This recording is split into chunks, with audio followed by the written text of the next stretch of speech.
네, 올해 마지막 주일 그리고 부활절 6번째 주일 우리 국방대학교에 오신 여러분 주님의 이름으로 환영합니다. 하나님께서 예비하신 사랑과 은혜가 충만히 부어지는 복된 이 시간 되기를 주님의 이름으로 축원드립니다. 오늘 우리 홈커밍 주일 맞이해서요, 또 우리 국방대학교를 거쳐가셨던 우리 귀한 지체분들 또 많이 오셨는데 우리 이따 환영하겠지만 또 설교 전에 한번 박수로 환영하고 시작하면 좋을 것 같은데요. 네.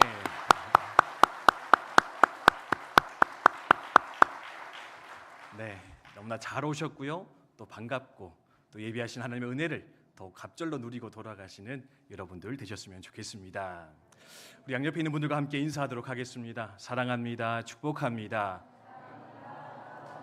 네, 오늘은 함께 할 수 있어 영광입니다. 한번 또 인사할까요? 함께 할 수 있어 영광입니다. 네, 감사합니다. 인터넷에 떠도는 유머 중에 이런 것이 있습니다. 저희 군대와 관련된 것인데요. 군 생활을 즐겁게 할 수 있는 방법은, 군 생활을 즐겁게 하는 방법이 뭐냐? 질문을 하고 있습니다. 이 질문에 대한 대답 뭔지 아십니까? 없답니다. 네, 없다. 미안한데 없다. 군 생활은 즐겁게 할 수 없다. 얘기를 하고 있습니다. 근데 시간이 지나서 최신 버전이 나왔습니다. 최신의 답이 나왔거든요. 최근에는 어떤 대답을 내놓았느냐? 네, 원래는 없다잖아요. 아직 없다.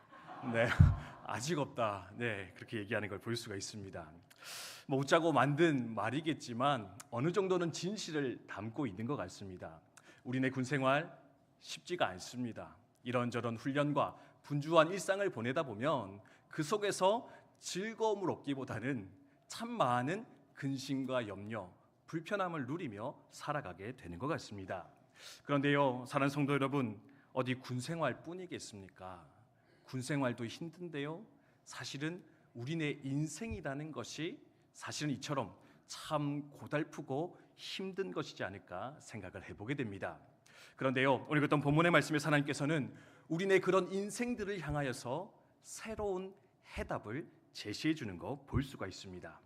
없다, 아직 없다, 여지껏 없다, 늘 이것을 외치며 살아가는 우리들을 향해서 이보게들 있다, 원래 있었다, 지금도 있다 이야기하시면서 우리의 삶을 즐거움의 현장으로, 만족의 자리로 초대하는 것, 그것이 바로 오늘 읽었던 본문의 말씀인데, 이 본문을 통해서 우리는 오늘 진정한 기쁨, 만족으로 들어가는 비결이 무엇인가 함께 묵상하며 나아갔으면 좋겠습니다. 결론부터 말씀드리면 이것인데요, 같이 한번 읽어볼까요? 네, 함께 있습니다. 시작. 네, 한 번 더 크게 시작. 그렇습니다. 없다, 아직 없다, 원래 없다, 하나님 힘들어 죽겠습니다, 못 살겠습니다 외치며 살고 있는 우리들을 향해서 너희가 서로 사랑할 때, 형제 자매가 함께 모여 온전한 연합과 사랑을 이루며 살아갈 때 너희의 삶 가운데는 너희가 놓쳐버렸던, 너희가 잃어버렸던 그 진정한 기쁨이, 만족이 일어나게 될 것인데, 너희는 이것을 누리며 살아가는 자가 되어라, 이것을 쟁취하는 자가 되어라 말씀하고 있다라는 겁니다. 우리가 어떤 본문의 말씀인데요, 다시 한번 읽어보도록 하겠습니다. 1절의 말씀, 네, PPT 영어로 된 거 같이 띄워주시면 됩니다. 네, 보라 형제, 저 PPT 드렸는데 네, 지난번엔 안 드리고 제가 띄워달라고 요구를 해가지고, 네, 자 함께 있습니다. 시작. 보라 형제가 연합하여 동거함이 어찌 그리 선하고 아름다운고. 아멘. 시편의 기자는요 이렇게 고백을 하고 있습니다. 보라 형제가 연합하여 동거하는 것이 어찌 그리 선하고 아름다운고. 근데 사실 이게 한글로 읽으면 사실 좀 밋밋합니다. 이게 별로 감이 없거든요. 근데 영어로 보면은 이게 어떤 의미구나 더 분명히 알 수 있는 것 같습니다.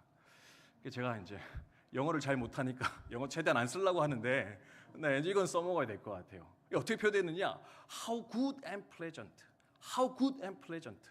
여러분, how 형용사 붙으면 뭡니까? what 형용사, how 형용사. 고등학교 때 많이 하지 않았습니까? 이거 감탄사. 네, 감탄사거든요. 그러니까 너무나 좋고 아름다운 것 앞에 섰을 때 막 감탄이 터져 나오면은 외국 사람들은 저렇게 표현한다는 거예요. how, 네, how 형용사. 그러니까 이게 뭐냐면은 와, 형제가 함께 있으니까, 형제가 연합하니까, 형제 자매가 사랑하니까 그것보다 좋은 게 없습니다. 그것보다 즐거운 게 없습니다. 그것보다 아름다운 것이 없습니다. 여러분은 그걸 아십니까? 그렇게 외치고 있는 것이 바로 이 시편 기자의 오늘의 말씀이다라는 겁니다. 특별히 보라라고 하는 한글의 단어가 있는데요, 저거는요 장엄한 광경이나 엄청난 사건 앞에서 쓰여지는 단어라고 합니다. 여러분 보십시오. 여기 형제의 사랑이 있습니다. 연합이 있습니다. 이 엄청난 광경이 우리 가운데 있습니다. 여러분, 이것을 이룸으로써 참된 즐거움 가운데 들어가는 여러분이 되십시오. 하나님께서는 도전하고 계십니다. 특별히 이 말씀은요, 이 말씀이 쓰였던 상황을 돌아보면 훨씬 더 그 의미를 깊게 이해할 수 있는데, 여러분 시편 133편이 언제 쓰여졌느냐? 다윗이 썼다고 기록하고 있고요, 그리고 다윗이 아마도 사울 왕에게 쫓겨 광야 도망자 신세에 있을 때 이 시편을 기록했을 것이다 이야기를 하고 있습니다. 여러분, 다윗 골리앗 쓰러뜨리고요 일약 스타가 되었습니다. 그렇죠? 한 나라의 장수가 되었고 모든 백성들에게 존경과 사랑을 받는 왕궁에서 살아가는 왕의 사위가 되었습니다. 근데요, 그런 다윗을 누가 시기합니까? 사울이 시기하기 시작했습니다. 질투했고요, 미워했고 심지어 죽이려고 달려들기 시작했다라는 겁니다. 하루아침에 다윗은 왕궁에서 떠나 광야를 떠도는 도망자 신세가 되었습니다. 여러분이 다윗 입장이라면 그때 마음이 어떻겠습니까? 하루아침에 그 좋은 거 다 잃어버리고 이제는 자신의 목숨이 위태로운 그 도망자 신세가 되어서 메마른 광야를 떠돌아야 되니 아마도 비참하고 괴롭고 수많은 후회와 원망의 마음으로 그 삶을 살아가지 않았을까 생각을 할 수 있습니다. 그런데 그랬던 다윗조차도요 감격하며 기뻐하는 순간이 있었다는 겁니다. 그런 다윗도요 그 광야의 생활을 이기게 해줄 수 있었던 아주 좋은 그 무언가, 그 동력이 한 가지 있었는데 그것이 무엇이냐? 바로 시편 133편 오늘의 말씀과 같이 자기와 같이 세상에서 떠밀려 광야로 나왔던 그 사람들, 희망 없이 그저 다윗에게 와서 빌어 먹고 살아가던 그 인생들, 그 형제 자매들과 함께 다투고 시기하고 경쟁하며 사는 게 아니라 서로의 약함을 이해해주고 서로의 아픔을 위로해주고 그 속에서 서로 사랑하며 격려하며 살아갔더니 그런 다윗조차도 뭐라고요? 야, 이게 사는 맛이구나.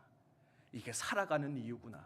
이게 하나님께서 나를 이곳에 보낸 이유구나 고백할 수밖에 없도록 만들어냈는데 그것이 바로 형제 사랑이었다. 형제가 연합할 때 그 어떤 고난도 어려움도 넉넉히 이기게 하는 것, 그것이 바로 하나님의 역사요 신비일 것인데 너는 이것을 깨닫고 누리는 자가 되어라 하나님께서는 요청하는 거 볼 수가 있습니다. 사랑하는 국방대학교 교회 성도 여러분, 하나님의 이 은혜의 역사가 오늘 저와 여러분 가운데 충만하게 일어나기를 주님의 이름으로 축복드립니다. 축원드립니다. 네, 그러면 형제 연합하는 것, 형제 사랑하는 것, 그게 과연 무엇이기에 이토록 좋은 것이다, 즐거움의 원천이 된다, 다윗은 고백하고 있을까?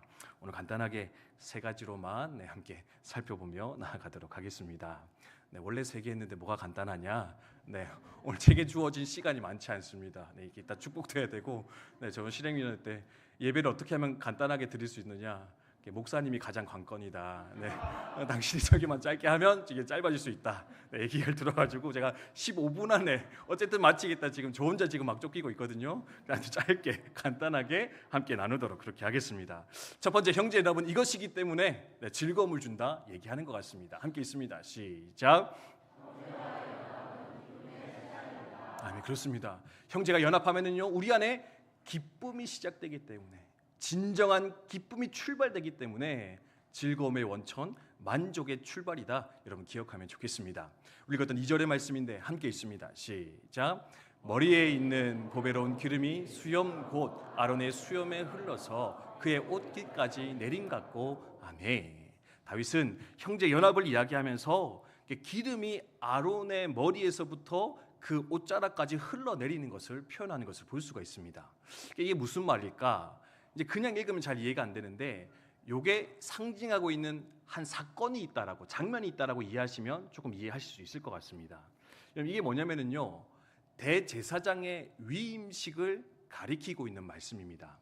이스라엘 백성 중에서 가장 높은 종교 지도자가 대제사장이거든요. 근데 이 대제사장을 세울 때 어떻게 하느냐?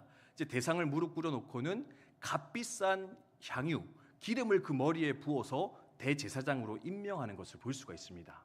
머리에 기름이 부어지면은요, 정말 좋은 향기가 쫙 퍼지면서 거기 있던 사람들이 함께 그 향기를 누리게 되는데, 근데요, 이 대제사장의 위임식의 특징이 뭐냐? 바로 기쁨의 잔치, 기쁨의 축제였다라는 사실입니다. 여러분, 제사장 위임식 때 누가 가장 기뻤겠습니까? 누가 가장 감격스러웠을까요? 그렇죠. 위임받는 제사장 본인이 제일 기뻤을 겁니다. 네, 감동적입니다. 근데 또 기뻐하는 사람이 있습니다. 누가 기뻐하느냐? 아내. 할렐루야. 네. 안 집사님, 이렇게 우리 또 아내 집사님 너무 사랑하셔가지고 아내가 좋아하지 않았을까? 네, 감사합니다, 집사님. 네, 물론 아내와 가족들이 좋아했겠죠. 근데 그 광경을 보고 있던 이스라엘 백성들도 엄청나게 기뻐하며 즐거워했을 것이다 추측을 할 수가 있습니다. 왜 그렇습니까? 하나님, 우리에게 이 대제사장을 세워 주심으로 말미암아 이제 하나님의 은총이, 하나님의 임재가 우리 가운데 들어올 것으로 말미암아 우리가 기뻐하겠습니다. 이 사람으로 인해 우리 가운데 하나님의 역사가 일어날 것인데, 그럼으로써 어떻게 하느냐? 그것을 바라보던 이스라엘 백성들이 함께 기뻐하며 즐거워하였다, 우리는 생각할 수가 있습니다. 그리고 세 번째로 이 대제사장 위임식에서 기뻐하시는 존재가 있는데, 그가 누구냐? 바로 우리 하나님 여호와께서 기뻐하셨을 것이다. 왜요? 드디어 내 마음에 합한 이 자를 세워서 내 백성 이스라엘에게 내 복을 부어줄 수 있겠구나, 내 사랑을 부어줄 수 있겠구나, 내 생각을 가르칠 수 있겠구나. 아마 그 대제사장의 위임식에서 우리 하나님도 기뻐하시며 놀라운 은총으로 이스라엘 백성 가운데 찾아오셨을 것인데, 그래서요, 대제사장의 위임식, 그것의 특징이 무엇이냐? 바로 기쁨의 잔치, 축제였을 것이다 생각할 수가 있습니다. 그런데 다윗이 무엇을 이야기합니까? 형제가 사랑하면은, 연합하면은 그 대제사장에 일어났던 그 이스라엘 백성 온 민족의 축제 역사가 우리 가운데도 시작될 것인데, 우리 가운데도 경험될 것인데, 그러므로 여러분, 이 기쁨을 누리며 이루며 살아가는 여러분이 되시기 바랍니다. 우리 가운데 도전하는 거 볼 수 있다는 겁니다. 개인적으로는요, 이 형제 여러분을 통해서 기뻐한다라는 것 제가 경험한 적이 있는데요. 제가 중학교 2학년 때 학생의 수련회를 가서 이 형제 연합의 진정한 기쁨을 한번 누린 적이 있었습니다. 물론 제가 지금까지도 국방대 와서 제가 기쁨 누리고 있습니다. 네, 제가 슬프다 싫다 이런 건 아닌데, 정말 이렇게 너무 이렇게 생각지도 못했던 기쁨을 누린 적이 있어가지고 한번 나누려고 하는데, 제가 다니던 교회가 이제 저희 아버지가 목회하던 교회였는데, 이 저희 교회 학생의 형님 중에 한 분이 말썽꾸러기가 있었습니다. 충렬이 형님이라고 쌀집 아들내미가 하나 있었는데, 이 쌀집 아들내미 형님이 교회 와서 그렇게 사고를 많이 치는 겁니다. 교회 밤에는 셔터문 내려놨는데 그거 몰래 열고 들어와가지고 밤에 교회 강대상 위에서 이렇게 막 과자 먹고, 장난치다가 새벽기도 가신 저희 아버지를 막 당황스럽게 만들기도 하고요. 또 교회 옛날에 이제 전화기가 있었는데, 그 전화기로 이제 요즘으로 치면 070 이런 전화를 막 한 겁니다. 운세 물어보고, 연애 짝 물어보고. 그게 통화료가 엄청 비쌌거든요. 한 번은 교회 전화세가 나왔는데 막 수십만 원이 나온 겁니다. 이게 어떻게 된 거냐? 추적을 했더니 이 쌀집 아들내미가 이거 전화 와가지고 몰래 평일에 들어와가지고 이제 070 전화를 쓰는 바람에 이제 교회 재정에 부담을 줬던 이제 그런 형님이셨는데, 근데 이제 그런 형님과 같이 이제 수련회를 간 거죠. 수련회 마지막 날 저녁에는 항상 이제 캠프파이어를 하는데, 마지막 순서가 짝기도였습니다. 2명씩 모여서 이제 짝기도 하는 건데, 다른 친구들이라 다 괜찮은데 이제 그 충렬이 형님과 저와 이제 만나서 함께 기도해야 되는 이 순서가 된 겁니다. 근데 저는 이제 목사님 아들로서 그의 행적을 다 알고 있잖아요. 저놈이 지금까지 무슨 잘못을 해왔는가. 저는 안 그래도 마음이 껄끄러운데, 또 이렇게 기도해야 돼? 그런 마음으로 이제 같이 손을 잡고 기도하기 시작했습니다. 근데요, 하나님 놀라우시더라고요. 정말 불편한 마음 가지고 기도를 시작했거든요. 근데 이렇게 손을 잡고 기도합시다라고 기도를 시작하는데, 제 입에서 나온 첫 마디가 뭐였냐면, 하나님, 이 형님을 주셔서 감사합니다. 제가 생각했던 기도의 제목이 아니었습니다. 나는 그냥 대충 그냥 하나님 뭐 이 사람 뭐 이런 기도 제목이 있다는데 들어주시든지 말든지 뭐 어떻게 하시면 되겠습니다. 넘어가려고 했는데 제 첫 마디가 하나님 이 형제를 주셔서 이 형님을 주셔서 너무 감사합니다. 그 기도로 시작되는데요. 그 뒤부터는 어떻게 되느냐? 이 형님이 너무 사랑스러운 겁니다. 너무 감사한 겁니다. 하나님 함께 기도할 수 있음이, 함께 신앙생활할 수 있음이, 함께 수련회 할 수 있음이, 하나님 내가 너무나 감사합니다. 내가 이 존재 자체가 얼마나 귀하고 아름다운지 몰랐는데 하나님 깨닫게 하시니 감사합니다. 눈물로 회개하면서 감사 기도를 막 드리기 시작하는데요. 이 형님도 같은 은혜를 받았나 봐요.